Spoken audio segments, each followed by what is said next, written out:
From fuel cells to flow cells, living large on the GM board, and all the beauty tips for the sexy makeover of the Nissan Murano. Autoline After Hours is brought to you by Bridgestone Tires, your journey, our passion, and by Henkel, excellence is our passion. This is Autoline After Hours with John McElroy, episode 274 for February 13, 2015. Nissan Murano rolls the design dice.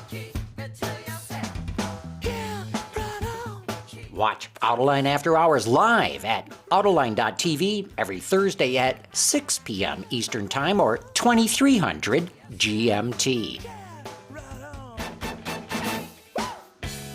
You can subscribe to this podcast for free by searching for Autoline in iTunes, Stitcher, or by following the links on our website. Gary. John, how are you? I'm doing pretty good. So here we are in Farmington Hills, not Chicago. Today's first day of the media days in Chicago, but I'll bet it's colder out in Farmington Hills right now than in Chicago. You could be right. And we got to tell everybody we got Joann Mueller joining us from Forbes magazine. Thank you for having me after hours. Great having you here. So you're not in Chicago either. I'm not. And we'll talk about the Chicago Auto Show later in this program because there was some sort of interesting things that went on there. Mm-hmm. But we got to let everybody know that we got Chris Reed joining us right now. He's the overseas chief vehicle engineer for the Nissan Murano. Did I get that right? You got that right, John. All right. Welcome to After Hours. Well, glad to be here. Terrific. And he even brought a car. And we've got the Nissan Murano itself here. I got to tell you, I got a chance to drive this as part of the North American Car and Truck of the Year Awards. Your people were good enough to bring one out to Hell, Michigan, where we do our testing. And I got a little bit of a drive in the thing then, and what hit me instantly, aside from the styling, we'll get into that, but when I got in it, what a comfortable vehicle. And I got to believe that was one of the things you really set out to achieve in doing this. It really was. Yeah, I mean, obviously we'll talk about the exterior later, but the concept car image, of course, was one of the main points, but secondly was the interior all day. And it was this, we had lots of kind of buzzwords we used, a comfortable bistro and those kind of things. And I remember one time being out, we were having a kind of a customer clinic early in New York City. And we went over to the meatpacking district, and I found this restaurant. It was at lower level, and it had this ambiance feeling in it. And I had a bunch of the engineers there, and we're like, see, this is what we're trying to capture right here. A lot of fun. What I remember in my drive, which goes back to, October now, was the seats just seemed wide. And in fact, the whole vehicle seems wide. And I'm not saying that it's overdone or anything like that. I'm just saying that, boy, it just seemed like I could stretch out, and that the seats were especially comfortable. Well, really proud of the seats this time. And, we've had that kind of zero gravity type seats. Explain that, because I've heard that term used a lot, but I'm sure there's some of the audience out there that's never heard the term zero gravity seat. Well, it's interesting. So we've kind of studied the NASA, information to look at what's the most comfortable seat, and this term zero gravity seat kind of comes from that research. So it has to do with kind of the contact and profiles and how to kind of make the body feel with, distributed pressure and kind of a very easy feeling within the seat. So we've done it. We tried it on our Altima. And then we decided how can we kind of raise the bar and really restudied it again and really looked at all the pressure points. I focus a lot on the upper body because I've got the height. You're a tall guy. Exactly. So I think it's one thing about being zero here, but we expanded the kind of contact points, even added additional points throughout the lower body and the thigh area, and then in the upper body. I really can feel it when I'm in the car. It's like upper back and the relationship of the headrest, the whole balance. And of course we have it on the front seats and the two outboard rear seats. Mm-hmm. I think it's really, it's just a great feeling. And that balance of, it's nothing to do with the softness, but at the same time, we with multi-layer foam, we kind of strategize to get it so you get a really good feeling in the showroom. At the same time, you've got good support underneath to dampen out the road inputs. So this is the third generation of the Murano. So as you set about to create the new one, what were some of the goals that you were trying to achieve? I mean, John mentioned obviously interior comfort's one of them, but what are some of the other things that you wanted to bring to the car and to bring to the segment? Well, that's a great point. So, we think that we kind of created the segment a little bit the first time, and then it, kind of evolved. The second version was, well executed. We liked the model; it was doing well, and it was kind of, we call it an evolution. We just kind of refined what we had, but it really didn't stand out. And everybody was catching up, moving around us for this kind of cutting edge look at what it wasn't cutting edge anymore. So this time we were like, we got to break the mold again. And that's where we came up with this concept of we need a concept car. We need a concept car that you could show, but it turns out to be a production car. And that was really our main goal. So it was like, we had to kind of break through the image of this kind of, SUV kind of crossover, becoming the new minivan segment in a sense. We wanted to kind of break the mold again and turn it into a concept car. So the inside really followed along with that, but the main starting point was the exterior and that concept car-like feeling. So that was, you guys had that, was it the resonance concept that Exactly. That's really interesting because we were working on actually the Murano before that, and at the same time we wanted to come to the auto show with something. It was really a teaser, and it wasn't, at the time it wasn't told it was the next Murano, but in reality we were working on those same cues in parallel for the Murano, and then our San Diego studio put that together for the Resonance, and of course it was a big success, but we were working full steam ahead already. So it was the real deal, but it was presented as a concept. Yeah, exactly. And then I think I heard a couple of quotes which made me feel really good, which is that some people said, we actually like the Murano better than the concept car. Because usually people get disappointed, right? They see a cool concept car and you lose it. And we were really focusing on really challenging all the groups to kind of, really achieve the shapes that are kind of concept type shapes this time. We did a lot of extra work to do that, whether it's the section of the door and making prototypes and make it work and push the limits of all of our teams. Very, very collaborative, obviously, as usual, and with the manufacturing and simultaneously, engineering. But, we have lots of criteria, like, we're going to push the envelope this time. I thought engineers only like things that are rectangular and flat. That is really funny you say that, because my wife teases me a lot because I hate symmetry. It's very uncharacteristic as an engineer. No kidding. I made this mantle over my fireplace, and it's unsymmetrical, which drives her crazy. But I take that kind of mindset moving into the car, right? I hate smooth, I hate easy shapes. Well, what blew me away on the Murano was the interior of the car that I drove, same one that John drove in October for the Car of the Year judging, was I almost thought it was like mother of pearl. It was white with these streaks through it, and it was so bizarre. I just sat there for a few minutes and just kind of took it in, and I thought, I think I like this, but it is so unlike anything I'd seen before. I wasn't sure, and it really grew on me, and I thought it was phenomenal, but I also thought it would be very polarizing. And I know you have some other interior color packages for people who, don't like that much light and that much. It looks like shells. Yeah, exactly. I think I remember the days we were debating that, right? Because you're looking at the natural materials. If you go with the wood, you go with those kind of things, and we're like, we're trying to be a little more, cutting edge concept car type image.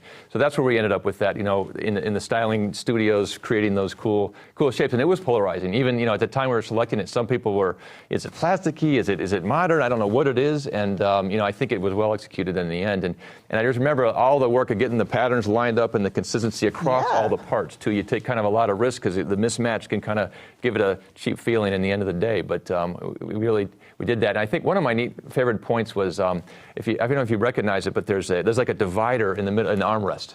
So it's funny because you'd think that was like a main styling theme, but in fact, here it's up on the screen.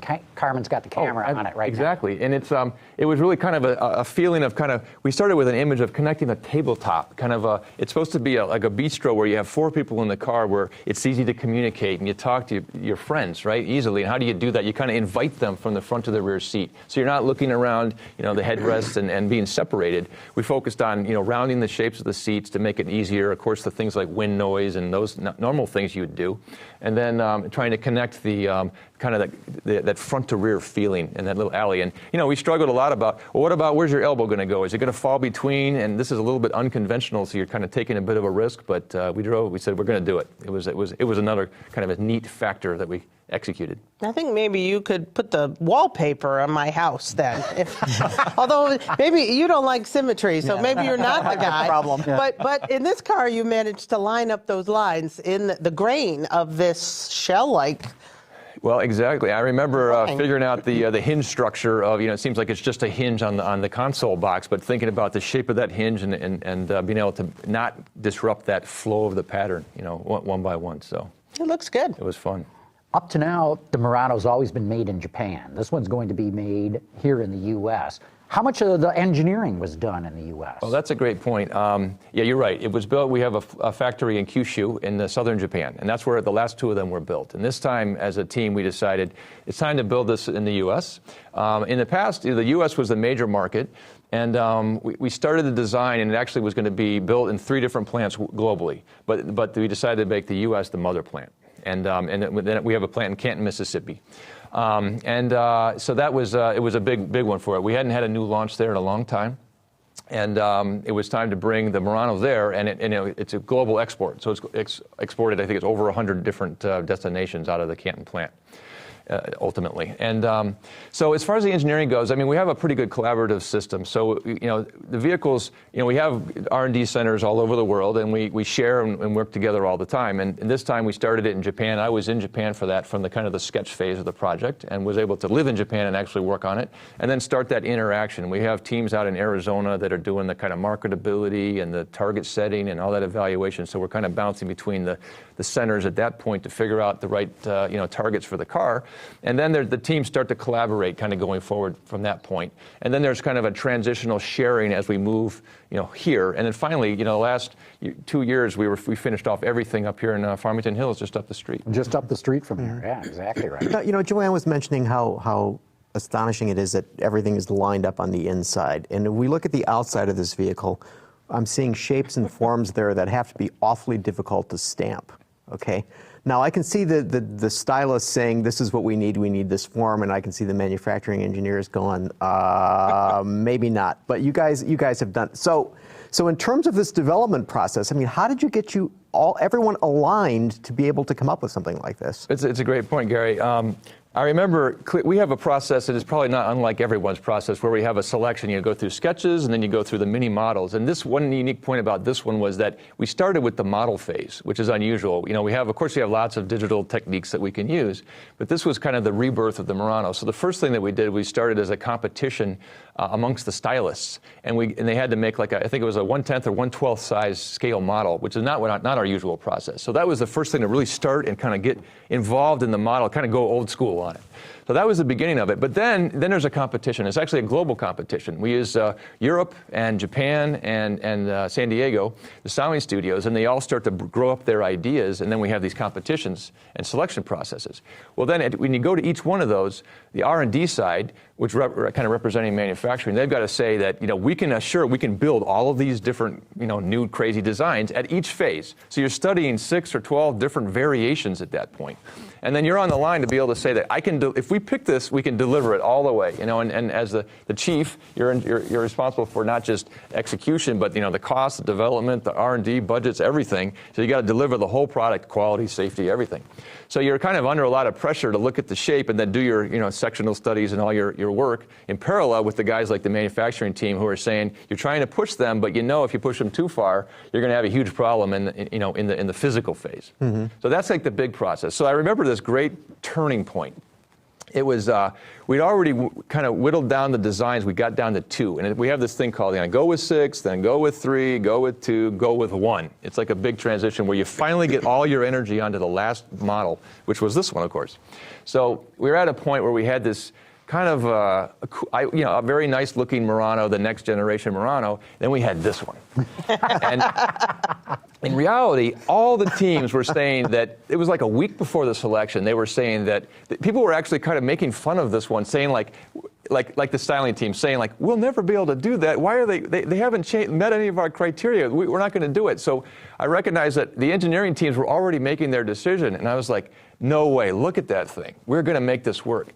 So at that time, it was in San Diego. So I got a body guy, I got a stamping guy, we got the aerodynamics guy, we had the safety guy, and lamp guy, exterior guy, and we just got on a plane, literally in very short notice, and just flew over there. Met the this guy named Alfonso Abasio, and the head of the styling there in San Diego. Now head of Infinity. Yes. Design. Yes, very good. And his protege there, Ken, and we sat down, and it was like they were having trouble getting the communication perfectly, and we just worked it out in a handful of days. And then, of course, working it out means taking some risks. Like we knew we were over criteria in a bunch of areas, and finally we got the confidence level. Went back to Japan for the competition, and I could commit to say we'll deliver.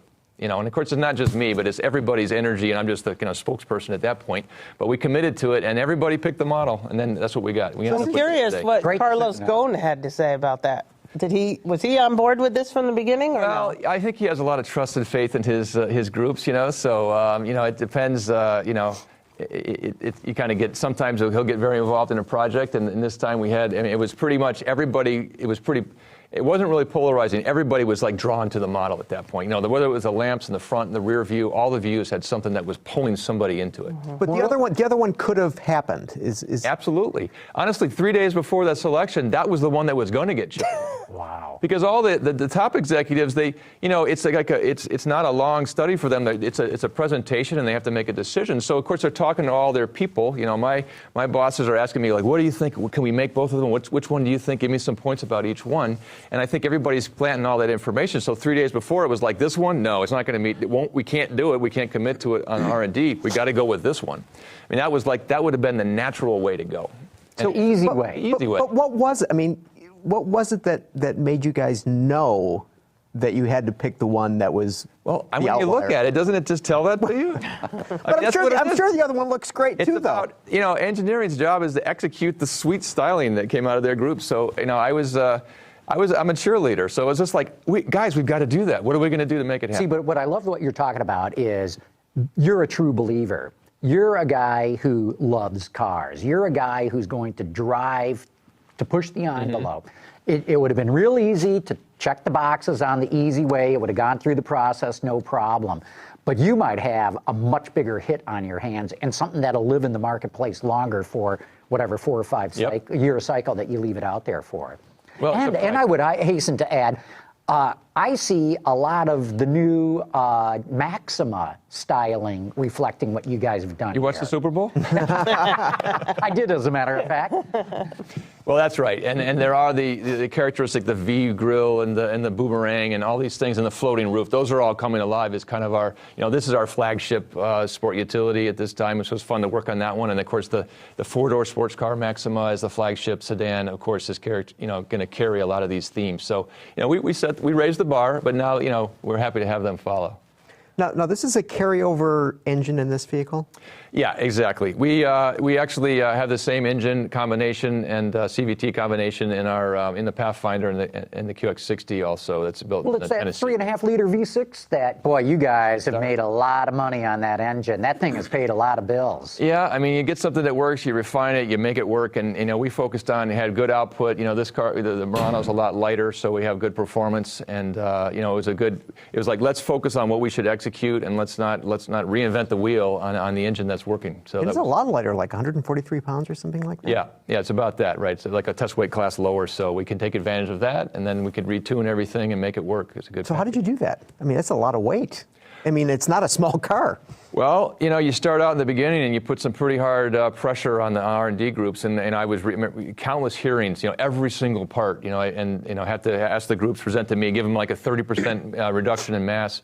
And you've got, some parts that are carryover, you're not going to take, a lot of mass out of them. So it's a really big challenge. And we learned a lot of lessons from the past. I kept all those lessons learned that everybody would have. But, in some cases, you go too far. You thin up the headliner, you thin up the door. It's either noisy or it breaks when you install it or something. So you got to find that right balance and challenge the groups, but do it. So we made a lot of strides in the body area, though. We did a lot of, with kind of kind of raised the bar on our high-strength stampings.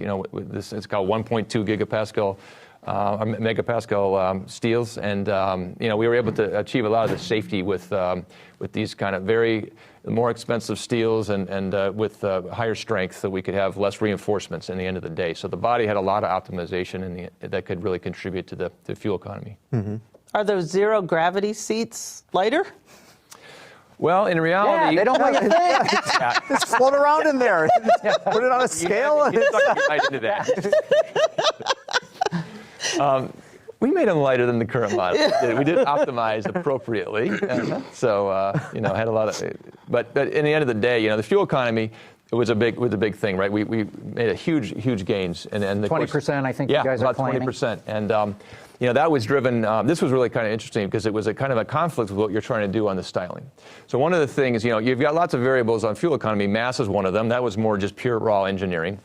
We worked on that. And then, things like tires and rolling resistance, okay, that's normal. No one really knows that. You don't recognize it, but it's there.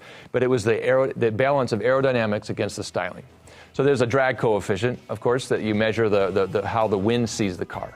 So in the end of the day, in the values of drag coefficients, it's 0.38 about was the previous model. This is 0.31. So that is the same level as our G37 coupe. Wow. So the wind thinks it's a G37 coupe, which you wouldn't think. And I remember, we had this very high aggressive target in order to hit the fuel economy. Because in the beginning, when you're on paper, you make a mass reduction, you calculate what the results have to be to generate this fuel economy. Because we had the starting engine. So you got the engine, and then you've got the contribution of the drag, contribution of the tires, contribution of the mass, all those things. And you set your targets, and then you just have to achieve them. So That's it for right now. We're going to hear from our friends at Firestone, and we'll be back with more about the Murano. Sounds. And we're back. We're back, and Chris, we've got some questions here from the audience. Speedy Sticks wants to know, is the Murano coming to the UK? That's a good question. At this point, we have a global audience here. Yeah, well, that's excellent. It at this time is not going to the UK. We've studied it in depth, and are there right-hand steer versions of it? There are under development. Okay. So of course that would be handy in the UK. Yeah. So at this time, I think you never know what could happen in the future, but we do have a right-hand drive version under development, and we're working. At this time, there's no clear visible plans for UK. There's a smaller SUV over in the UK with the unpronounceable name. Qashqai. That one. Yeah, we have something that looks the same size as our Rogue here. Right. The Qashqai is doing very well in Europe. But much smaller vehicle than this Murano. Mm-hmm. JM1NB says, how much time is put into the vehicle engineering versus the production engineering? Well, we have something in Nissan called Monozukuri, and it's an interesting name, but it's the combination of those teams. And really, the only way you can be successful, and where we don't build prototypes and we go right to production tooling on everything. In the old days, you'd have multiple lots, and you could kind of trial and error. Given that we don't do that, you have to do it all in parallel. So there's a dedicated team that works side by side all the way through the process. So. I think maybe the magnitude of the R&D guys is slightly bigger because some of the inside stuff, compared to inside of a part versus a part that you're just putting on the car. But it's very, very collaborative from the get-go. That's the only way you can achieve this kind of styling, and then be able to deliver it. Very collaborative. Let's see here. There's a follow-up, too. Any of the technology from the GTR, the 370, the Leaf, or the Titan make it into this? Well, you have project teams, and then you have the teams for example, let's say the tire group, for example. So the tire group would have all the vehicles in Nissan tires, and of course one of them is the Murano. So from that standpoint, of course, you've got guys who are responsible for each of those programs, or some leader who's responsible for those, and they're taking the best of those technologies and putting them across all their cars. So as far as specific examples. I think it's more characteristics. So these are our best rolling resistance tires, for example. So that we're using from our best technology in tires, for example. So I don't have any great fun we didn't use the push to start button from the GTR or something like that. So it's got all the spirit and the blood of all those cars for sure. But and because the same guys, the same teams are developing those cars. We've got several people here asking essentially the same question. We got Phil and Dakota from Burlington, Ontario, and Rivero Notario. They want to know, what about the convertible? The Cross Cabriolet. What'd you learn from that? Well, that's an excellent question. So we're not doing another Cross Cabriolet on this one. I had a chance when I went to Japan to start working on this Murano. I was in charge of, I kind of inherited that Cross Cabriolet convertible, and I started it before it went to production, actually. and it just got off on a bad foot. There was an earthquake in Japan, and the engines were made at the Iwaki plant that was right in the zone of near the Fukushima radiation area, and so it got off to a rocky start from that standpoint. And then it missed the season, and then I think the press was not as excited about our concept as a sports car because it was a cool sport utility versus a sports car, but.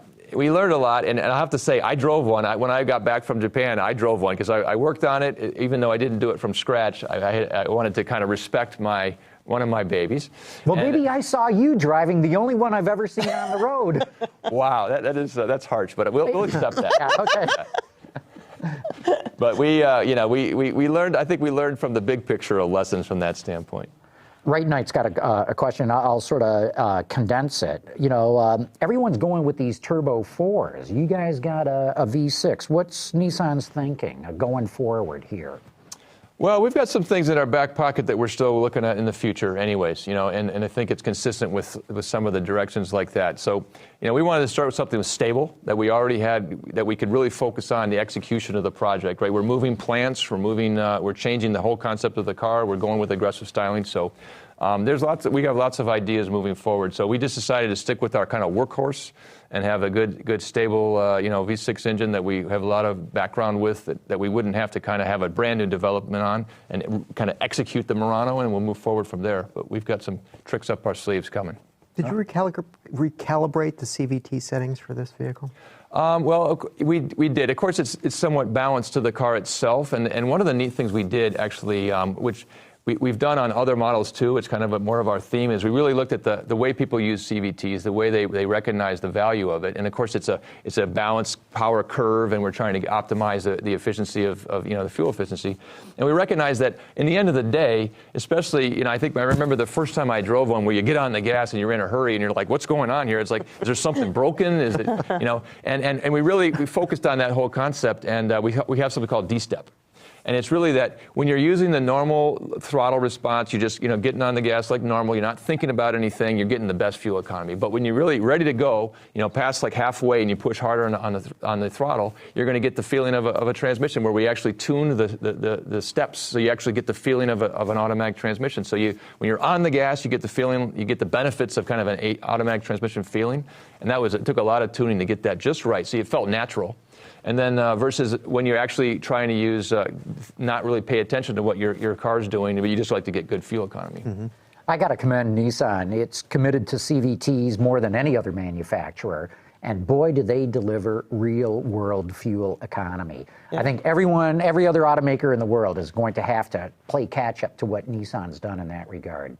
Well, thank you. And, in reality, it's, achieving the fuel economy goals is not just one or two big things. It's a whole string of items. And you've got to get that 0.1%, 0.2, and many items. Of course, the CVT is a big contributor, much bigger contributor to that. But I think we focused on it. We've executed it. We've studied the driving patterns and the habits. And now we have something we think is a great balance that we're going kind of cross-car line. This I think a marriage where you get the fuel economy of a CVT, and yet you get the feel of a regular, more conventional feel that we're used to when you're ready, when you need it. So what is the fuel economy on the Murano? Well, it's 21, 24, 28. So 28 is the highway, and that was the story I wanted to finish telling. Yeah, sorry. That. So, and it relates to 28 highway. So it's the drag coefficient. So it's this wind issue. So we ran like triple the number of wind tunnel tests. So, and of course, one of my responsibilities is the overall development budget. So usually you're trying to not spend money when you don't have to. But it was like, we got to execute. We got to keep the styling. We got to protect the shapes. And I love sitting and talking to the stylist guys about it's so beautiful to think like, the direction of a line is important. Where like a regular engineer is like, what does that matter? Put a radius on there, it's fine. But it's like I bought it, and I'm like, I got that. That curve back there on the back of that rear fender, that's important. And 5 mils this way is not good. And of course, all the engineers are like, 5 millimeters? Are you kidding me? No one will know the difference. But we fought and pushed and pulled every single curve to keep the stylist's intentions, and yet finally achieve that 0.31 drag coefficient. So it comes back to that would allow us to achieve that 28 miles per gallon on the highway. And it was the balance. I mean, the lamps are cool, but that balance of that inboard outboard position of that cool, kind of Some people call it bug eyes. I think they're really, really cool. But the pronounced rear combi lamp there is a balance still of the aerodynamic, the flow, and how it breaks off the back of the vehicle. So finally, we could achieve the great fuel economy with that, with even aggressive styling. That's really cool. Chris, I got to thank you for coming on the show. This is really cool. It's great to just feel your enthusiasm for this product, and the product looks $1 million. Yeah, it does. Yeah. Well, I enjoyed it. It was really fun talking about it, and it kind of brings back lots of fun memories. And I get excited. So it shows. really It shows, and it shows in a good way too. So once again, thanks for coming on Autoline After Hours. John, thank you, Gary, Joann. Nice to talk to you guys. Great having you. We're going to take another quick break right now, and we got a lot more to talk about. You already know that you can listen to Autoline's Industry Insight in places like YouTube and Stitcher, but did you know that you can also listen to it live in your car? It's simple.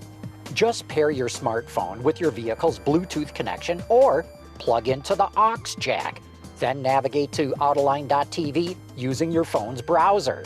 Find the show you want to hear and click play, just like you would on your computer. This is Autoline After Hours with John McElroy. It's that easy. Never be disconnected from Autoline's top-notch insider information with Autoline on the go. So here we are, talking all about the automotive industry, and the rest of the automotive world's in Chicago at an auto show. What's wrong with us? Nothing at all, right. So, Joann, anything come out of the Chicago show that stood out for you? Well, I think the most important vehicle there is probably the Honda Pilot. You know, they had a really good SUV a long time ago, and it really was passed by everybody, and it was so outdated. And you know, they had some problems that they had to defer some spending, you know, between the earthquake and then the tsunami, and they had flooding in other places, and they just had to put off the investment. So they finally have come out with a new one. I think it's been like 7 years. So it is beautiful. I mean, it is a nice looking vehicle. And as you know, Honda does a great CRV. It's the #1 mid-selling car. And I think that between now they're adding at the high end a new Pilot that looks phenomenal. And at the low end, this new HRV that they had showed recently. I think they get the waterfront covered. They're in the sweet spot of the market right now. They sure are. And they've shown they know how to do it. So I think that's going to be a home run for them, both of them. And it's astonishing, 9-speed transmission is going to be available from them in the Pilot. Yeah. It'll be a six-speed will be the standard, and then they're going to have a 9-speed option. Are they making that in-house? They tend to do that. Yeah, I think the 9-speed's in-house, and I think they have an 8-speed that they're working with ZF on. But yeah, that was fairly interesting. And then, although I think that looks a lot like the CRV, the styling. Well, it does. It looks like a bigger CRV. Right. You're right. So You're right. It's gone from the very boxy shape that they'd had for the last generation that looked, tough. To being stale to me. Well, it got stale for sure, but yes, it's much. Look, all these SUVs, they all look the same now, right? Except for this one. Yeah, no, it's big change there, but but I think they did a nice job on it. I think the packaging and stuff. Oh, absolutely. Great. Yeah, they did a nice job there. And it's usually a truck show. I mean, so we saw that new Laramie, the very high upscale Ram truck pickup, right? And then there's a. But, well, hold on, because to me. The most interesting thing about that upscale Ram, and look, everybody's trying to lard it on to their pickups and make more profit, and that's what it's all about. But again, they've gone away from that crosshair grille that Ram has had forever. Mm-hmm. And they say, oh, we're not abandoning that. But now here's the second trim level, because they did that sport truck at the Detroit show. Mm-hmm. Revel, what was that? Whatever. How quickly I forget. But anyway, they assured us that, we're not going away from the crosshair grille. But, boom, big 3 letters, RAM, plastered on the front of that grille. Well, they got to build that out as a brand, right? And they're still trying to establish that. People still say Dodge Ram. Exactly. So they got to make sure it's just a you see those letters, it's like, okay, now I get, And then they did a refresh to the Chevy Equinox. Yeah, that's overdue, Good thing they told us, because they didn't tell me that was the new one. I'm not sure I would have noticed the difference. The thing, though, with these pickup trucks, going back to that for a minute, is that they're just, they're going so high and so expensive. I don't know who's going to buy these. right now, 40, 45 maybe is Well, that's the the top. average. Yeah. Average. Crazy. Look, I think there's more up to it. Do you really? Yeah, you got to be careful. You know, as long as they're trim levels, and as long as the customer will pay for that trim level, you're probably okay. But if you start tooling up, I mean, really spending hardcore money to come out with something new, the downturn's out there. I don't know if it's next year or the Exactly. year after, but you're going to get slapped by that. And the people who can afford to buy those are going to die soon. And you have all these young people coming up, right? And how are they going to afford those? I don't know. know. Somebody's listening right now thinking, gee, I was going to buy one of those things. But Joann says I'm going to die if I buy one. All right, so here's a question for you two. Lincoln Blackwood, was it ahead of its time? Remember that? Yeah. Well, Forgot about that. that's a good question. You know, can a luxury brand do a pickup truck, or do you just need luxury versions of regular work trucks? And my guess is if a Lincoln brand or any other luxury brand were to do a pickup, there's a fakeness about it. But they had the faux Mark pickups. LT that was based purely on the F-150, which did okay. But just engineering a luxury pickup truck. What do you think, Joann? I think that fell into a period of time when Lincoln still didn't know what they were. But let's say somebody else. Yeah, Let's say that's some luxury brand. A BMW. Or BMW or a Maybach. I would not buy. I don't think. I think there's a lack of authenticity with a luxury brand trying to do a pickup. I don't think it know. works. I don't think it works. I think you know, what makes pickups work is they're true to what they are. They're right? I mean, authentic, they got a bed and they got a cab and they can haul stuff and they're real. And if you do a luxury version of that, of the real thing, I think people will go for it. And obviously they are. I think if you did a luxury brand thing, then it's like, this ain't a real work truck. This is a poser. Right. That's exactly the word I was thinking. Yeah. Do you agree? I'm not sure, to tell you the truth. I mean, it's because Gary wants to pick up with a 3-pointed star on it. I mean, you think about it. Okay, so how many of these people that are buying the fully loaded, unobtainium edition truck with extra whatevers and internet connectivity, Technology and stuff. flat screen televisions and blah blah blah, whatever else is in there? How many of them actually put anything in that bed, ever? Well, you don't buy it for what you're going to do. You buy it for what you think maybe one day you might do. So when I have my luxury pickup truck, I'll just hire a truck to have it done for me. And a guy with big muscles too. Absolutely. What else? Anything else come out of Chicago? I mean, this is sort of like the trim level show, isn't it? I mean, with the exception of the Pilot, I don't think there was any. Acura had an RDX refresh. Yeah, the RDX. You Yeah. know, and Acura, they're It's a big they're 1-2 trying. punch because I mean Yeah. you look at their MDX and RDX numbers and in that segment they're outselling everyone. Yeah. I mean, Interesting. So they're saying you take the the BMWs, add them together, the X5 and the X3, Acura's outselling them.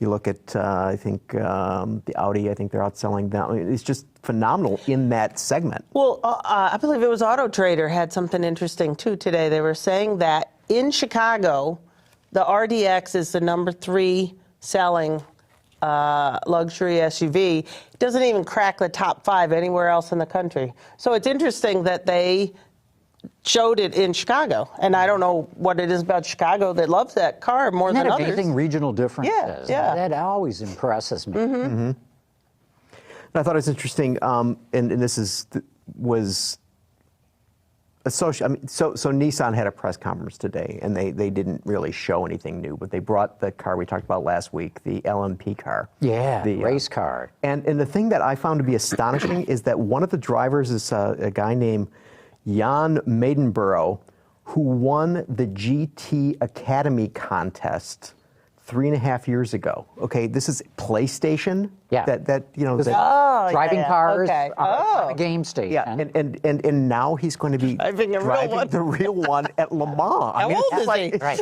He's a young guy, but I mean, they're all young guys. What the Have hell? his driver's But license I mean, yet? isn't that astonishing? I mean, to think about that, this Yeah. guy wins a gaming contest, Right. and now he's being entrusted with a stint in that car. No, I'm real impressed with what Nissan's doing.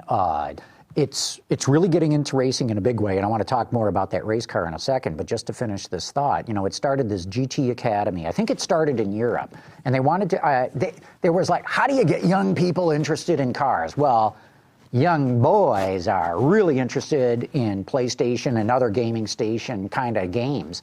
And Nissan went, well, let's just not find out if they can do the game well. Let's see what else they can do in terms of strategy and setup. And it got more and more sophisticated to the point where the graduates coming out of this GT Academy are absolutely ready to step in as professional drivers. To your point, this guy, Jan, whatever his name is, he said, going to be racing at Le Mans this year. That's pretty cool. Yeah, it's very cool. But the race car, which we talked a lot about last week, and I don't want to belabor it too much, but I got a chance to do a phone interview today with Darren Cox, who runs Nismo Motorsports marketing globally. And that's one of the points that he was making, is that we want to make a big statement about how innovative we are. We do the Leaf electric car, we do the GTR sports car, now we're doing this breakthrough race car. My interest was in what they call this flybrid. Instead of using batteries like every other hybrid does, so when you press on the brakes, you recharge the batteries and you use the batteries to accelerate. They use a flywheel to store energy, kinetic energy, not chemical energy like a battery. And then they feed it through the transmission. And what I find so interesting is this could be if they can prove it works and it's reliable, and that's what Darren Cox said. That's why we're going to Le Mans, He says, nothing like racing twice around the clock to see if something holds together. And this technology it packages much smaller than today's battery electric hybrids. It's maybe a quarter of the cost. And so I find it so interesting that a Nissan that is the world leader in EV sales, has poured untold billions into batteries, is now pioneering this technology that could be very disruptive to their own investment. I'm blown away by it, and I admire them for doing it. Yeah. Well, whatever works wins, right? I mean, so that's how they're placing their bets. No, I think it's the other way. Whatever wins works. Didn't Chrysler do something with flywheels a long time good, ago? Joann, I'm so impressed. Been around too long. Yeah. No, you're right. Back, I want to say circa Francois Castaing explaining it, I remember. Circa 1995, Francois Castaing, who was then VP of Engineering at Chrysler, and who formerly ran all Renault Racing. He was the one who really pushed them into F1 in the late 70s and turbocharging and whatnot into F1. He wanted to get back into racing, and you're right, they want to do a flywheel car. But instead of using the flywheel to feed into the transmission, it was going to put out big bursts of energy, electric energy. And but flywheels spin at very high speed, and if they fail, is like atomic bomb. And they've never confirmed it, but I'm pretty sure I'm safe in saying this. One of their contract development engineers was killed when this thing blew up in a test cell, and the program got axed, and that was that. And so I asked Darren Cox about that very thing. What are you guys doing with this? And he said, our flywheel is encased in its own carbon fiber structure, and that is encased in its own safety cell. So even if it goes kaboom, everything gets contained. But I find this fascinating technology. Storing energy mechanically, not chemically. Right. Man, and if you can get the cost down, it is a game changer, right? Right. It is. But one bad bearing and Yeah. Thing ain't rotating so well. Yeah. Hey, let's take another quick break here, and then let's come back and talk about this guy nominating himself to the GM board and what we might do about that. Yeah, I want in. All right. Hey, we're going to come back in just a minute. We're taking a quick break here, and we got to give a shout out to our friends at Henkel. Thank you, Gary. A little chemistry goes a long way, especially when it comes to vehicle development. From enabling the use of alternate materials to withstanding extreme vehicle environments, Henkel's adhesive, sealants, and surface technologies provide solutions for every vehicle segment. Come see for yourself. Our Detroit area headquarters offers 12 research and development and testing laboratories with the ability to do full-range testing and validation on actual vehicle parts. Sign up to tour our labs at henkelna.com/tour. So, yeah, the news broke this week. Here's this guy, Harry Wilson is his name. He's nominating himself to the GM board and says, come on, cough up $8 billion and start buying back your stock. What do you guys make of this? Well, what's so ironic about it is that, he led the team at the Obama administration that led GM through bankruptcy, and now he's saying, oh, you got too much money now. Yeah, that's sort of odd. And I'd like a little bit of it. And by the way, he's working with 4 hedge funds, and he's got a deal with them where he gets a cut of the profits that they make on their investments, Oh, I've got but an he's in not at doing GM. it for himself. Oh, no. Oh, no. No, Oh, no. This for is all for For the shareholders. Yeah. Yeah. No, you had a good point on Daily about the amount of money that General Motors has compared to the amount of money that Toyota has and that Volkswagen has, and how this could put them at a competitive disadvantage. Yeah, I think it's Volkswagen has $6 billion more in cash, and I think it was Toyota had $11 billion more in cash. And if you take out the $8 billion that Harry wants them to cough up, it's, it grows by that much of a gap. And, this is an industry where, man, you got to just keep laying cash down on the table all day long. Well, and his reasoning is interesting, too, because he says, well, they're going to generate $3 billion in cash this year in 2015. So they're not, that's $3 billion that we can just take off the table. And then we're only talking about $5 billion. And if you give us back that $5 billion, you're still in your safety range that GM has said. We want to have 20 to 25 billion in cash on our balance sheet. So you end up with 20, you're still in your range. GM is smart to say, we don't really want to do that. They've been through the ringer. Well, right? yeah, look, you got a UAW contract coming Yes. up. What's that going to cost you? Right. You don't know. They didn't know about this ignition switch. What about the next big Justice fiasco? Department hasn't even come down yet. There's no fees. We know it's going to be at least $1 billion because Toyota got $1.2 billion for their mess up. Right. From the Justice Department. This is more vehicles. More vehicles and longer and more mismanagement, shall we say, over a longer period of time. I think they're going to get hit hard by the Justice Department So on you that. just think I do $1 billion, too. though? At least. Right. Wait, That's where at it least starts. what? So Toyota got $1.2 billion fine. right. So- I think GM's will be at least that much. Minimum. Minimum. So what do you think the top side would be? 2? 5. Oh, jeez. Oh. No, maybe not. 3? 3. But I'll put that out there, 3.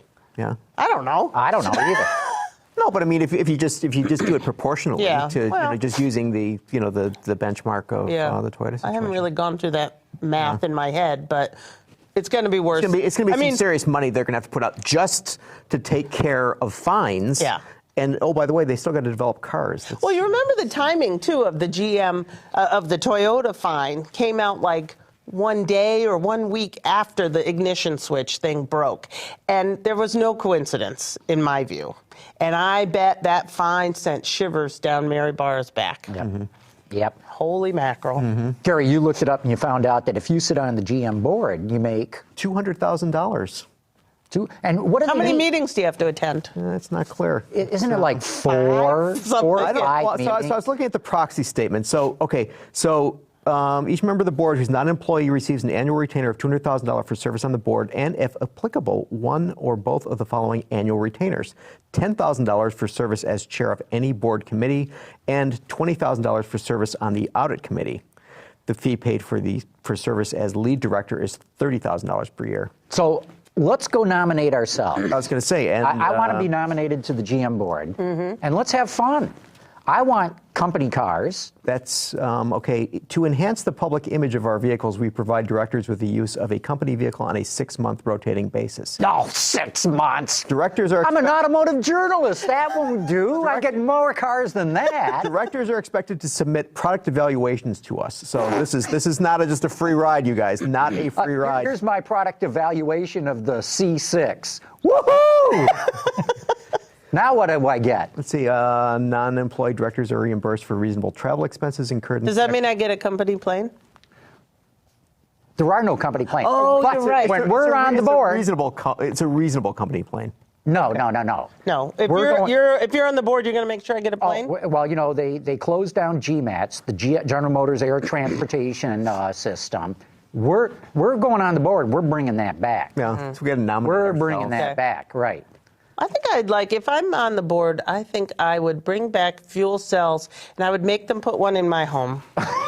Remember when they used to tell us that? Yes. I mean, they'd take us up to Hoyon Falls and show us and Right. say, you know, you don't need to worry about, Hey, listen, no power outages. Mm-hmm. You know, when you're out of power, just pour a bottle of liquor in there, and it'll just.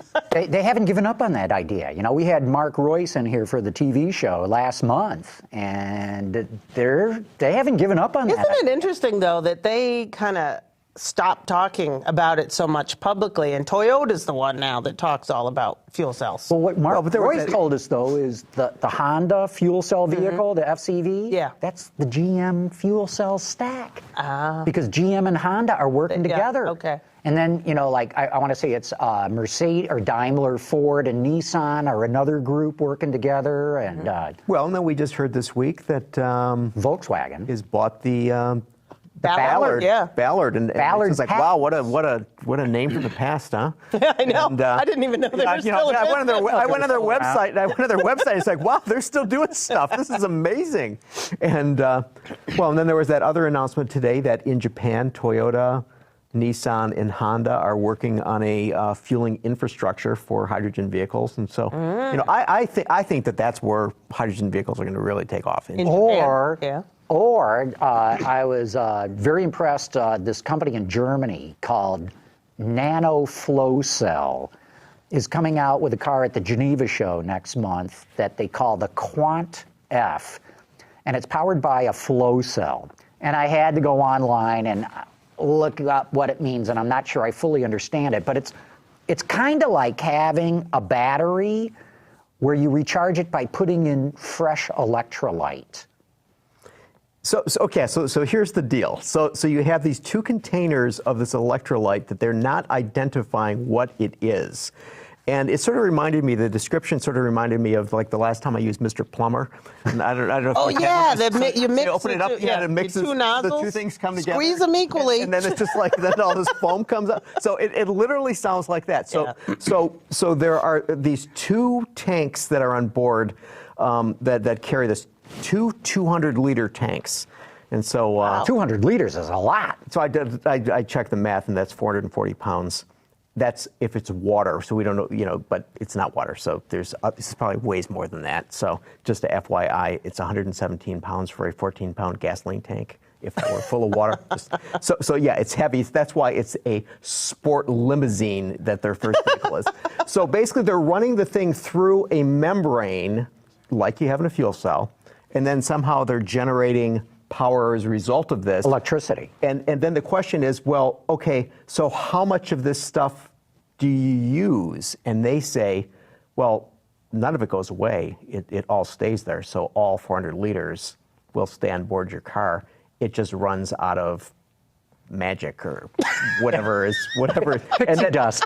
So whatever is in it, that stuff goes away, and then you have to replenish it. Okay, So where do you get it? well, that's come on, details. You just have to build another infrastructure. Yeah, Well, if this electrolyte building stuff. a bunch of them. Why then not? there was- Why and can't we there just get Gatorade or something? And It's got electrolytes. And so then there was one Q&A, and it said, okay, how environmentally friendly is the Nano Flow Cell fuel liquid? And the answer is the fuel liquid contains no environmentally damaging components. The electrolytic solutions are composed of various non-toxic substances. Okay, here's the kicker. If sufficiently diluted, they could even be disposed of through normal wastewater treatment plants. this if sufficiently diluted. What if they're not sufficiently diluted? Then what happens? I don't know, but maybe they'll be bottling it. Yeah, maybe we'll have 3 years. But you know, this sort of reminds me of, okay, this would be a Geneva show, right? That Rinspeed. Every year, Rinspeed comes out with something really bizarre. So I was looking at some of their vehicles, and so like how Mercedes had the concept of their autonomous vehicle in Detroit, which they showed at CES with Rinspeed had a model like that, like 2 or 3 years ago. Same thing. I mean, are you kidding? The seats the same way, and this guy's, you know how the i3, how you can get that extra little thing, you know, The extended engine extended range engine. So Rinspeed has come out with this thing that basically is like this little trailer that plugs into your car. That's an engine that Tow along behind you. That you just, but it's integrated. You know. So but it's just like, so it's so wonderful that there are these guys who are just thinking of these completely, totally wacky. I mean, they made a car out of bamboo. I mean, it was just. Hemp. And the guy just keeps doing it, you know what I mean? And he's, you know, and he has, but the thing is that you look at the Rinspeed thing, and he has every major supplier, seemingly, that you've ever heard of is contributing to these vehicles. I'm trying to find any supplier related to this thing. None. So To the nano magic cells, yeah. fluid electrolytes. See, but this gets to. I mean, I think the point is that, you know, as you think about all these scientists that are working on developments in terms of new chemistries and new battery technologies, and, you know, you're talking about flywheels and on and on and on. And so suddenly you have all of these people who are showing this tremendous fascination in transportation. I mean, how are we going to get from point A to point B, and how are we going to power this? Because if you think about it, I mean, autonomous vehicles, we don't talk about this very much, but autonomous vehicles are not going to be gasoline-powered vehicles. I mean, when they're fully autonomous. You could be right. And it seems to me they're going to have to be electric-powered. And I started thinking about this, and you certainly, John, and perhaps you even, Joann, that if you remember, if you used to go into factories when they had automatic guided vehicles, that'd be rolling around on their own.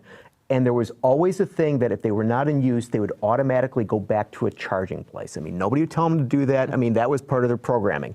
And I think that as we go to, you know, autonomous vehicles, that, you know, it won't be your car, it won't be my car, it won't be your car, it'll just be a car. And when the three of us are not using this thing, when we're at work, this thing's going back somewhere and plugging in. Right? So it's going to be ready for when you get out of work, and it'll take us. No, you're exactly right. In fact, that's what Qualcomm is planning on. These are the guys that are developing the cordless charging, the inductive charging. That's exactly what their idea is with autonomous cars. Right. That when it's in between runs, it goes and parks itself over a mat that recharges the batteries. So, you know, it almost seems that you know, we're maybe in like auto industry 2.0 or, you know, some clever techie sounding thing that you know, we're going beyond from what we've been used to for the last 100 or so years to something different. Yeah. That's my thought anyway. But.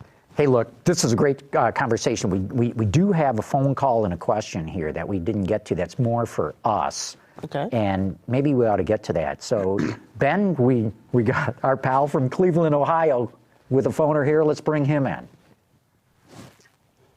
Hi guys, this is Youngblood, Cleveland, Ohio. My question is for Mr. Reed. If you could look in your crystal ball, give me an idea. Is that Nissan GTR Le Mans Nismo going to be raced in the American Series, the IMSA Series here in the States this year? And also, will it be the 2016 Le Mans race along with the 4GP and the new up-and-coming, shortly to be announced, Zora Corvette? Thank you. Later. Bye. Well, that was really a question for Chris Reed. So, Didn't Darren Cox is his last name, the Nismo guy? Yeah. Didn't he say that this is going to be at this year's Le Mans? Yeah, it's going to be at this year. Right. Exactly right. Right. And you know, first-year efforts, you know, they're not going to win. I think I'm safe in saying that, and I don't think they'd argue too much with me if they qualify well and put in a good showing before it crashes or blows up. They'll be happy. But, you know, take on the likes of Audi. Whew, man, that's a tough one. Porsche, even Toyota, that's going to be tough. I think if they acquit themselves well, they'll be real happy. 2016 is going to be the real serious effort with it. And I don't get the sense that they're going to be racing in this series here. No, they are. They are? Yeah, I yeah. thought he just kept sort of emphasizing. They're very they're pushing everything into Le Mans. What Darren Cox told me from Nismo today is that I think the first race is going to be Silverstone in England, and he says, don't judge us by that. We're putting all our effort into Le Mans. So all the aerodynamics, all the fairing, we're designing it for Le Mans. Now we're going to race it in other races, but he says it's going to be the Le Mans setup, just so we get some experience under our belt. He says it will race later this year in the Circuit of the Americas, and he says they hope they're going to be far more competitive at that point. That'll be later in the season. Okay. So exciting stuff. Mm-hmm. Yeah, it's really interesting too.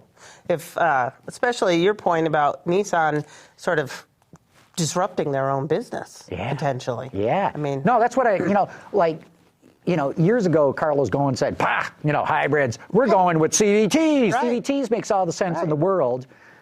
And he was right. And you watch, you're going to see, in my opinion, every automaker, mass market automaker, have to get into CVTs now. They just work too well. Well, going to the Wayback Machine, you guys remember when Honda had a CVT in the Civic? Remember? I mean, way back. I mean, you get CVTs now. I don't remember. You get CVTs in Hondas now, but I mean, they had built a facility down in Ohio, and they were building CVTs, and they put it in the Civic, and no one bought it. Bombed. Remember the Subaru Justy? Yeah. That had a CVT. Now you're testing my memory.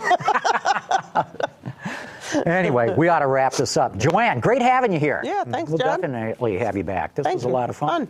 Lots of fun. And Gary, why don't we come back here next week and do it again? Go to a GM board? No. Yeah, I want to get on the GM board. I think that's a good gig. Yeah, better than a journalist salary. That's right. Except 6 months every car. I think we can fix that. We'll show them how it's Especially if we're on the board. Yes, of you course. got it. Okay, everybody, thanks for tuning in. Autoline After Hours is brought to you by Bridgestone Tires, your journey, our passion, and by Henkel, excellence is our passion. Starting March 5th, Autoline After Hours moves its live broadcast time to 3 p.m. Eastern Time and every Thursday. Again, that's March 5th at 3 p.m. Detroit time for Autoline After Hours. Visit our website, Autoline.tv, where you can watch us live. Get your daily news fix with Autoline Daily and in-depth analysis and interviews with Autoline This Week. There's all that and much more at Autoline.tv.